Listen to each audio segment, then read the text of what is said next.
2026 సంవత్సరం వచ్చింది. కానీ ప్రెగ్నెన్సీలో అపోహలు మాత్రం అలాగే కొనసాగుతూ ఉన్నాయి. ప్రెగ్నెన్సీలో ఇద్దరు తినే తిండి ఖచ్చితంగా తినాలి అంటారు. కానీ తినవలసింది పౌష్టికాహారము సరిపడా తినాలి.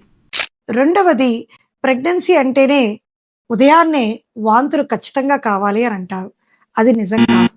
వాంతులు విపరీతంగా అయితే తల్లికి కానీ బేబీకి కానీ ప్రమాదకరం కాబట్టి ఎక్కువ వాంతులు ఉన్నప్పుడు తొందరగా డాక్టర్ని సంప్రదించాలి.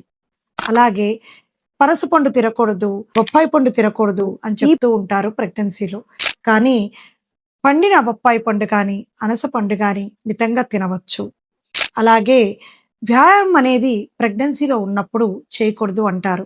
కానీ డాక్టర్ సలహా మేరకు ఏవేవి చేయాలి అనేది తెలుసుకొని వ్యాయామం చేయటం వల్ల తల్లి తర్వాత బేబీ ఇద్దరు కూడా చాలా మంచిగా ఉంటారు. సుఖప్రసవం కలిగే అవకాశం ఉంటుంది.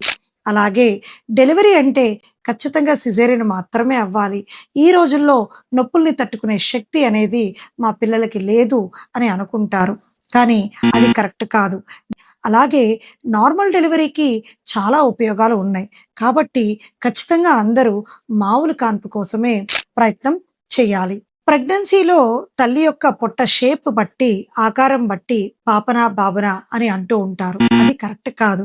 ఎప్పుడు కూడా పాపైనా బాబైనా తల్లి యొక్క పొట్ట ఆకారం బట్టి నిర్ణయించబడదు.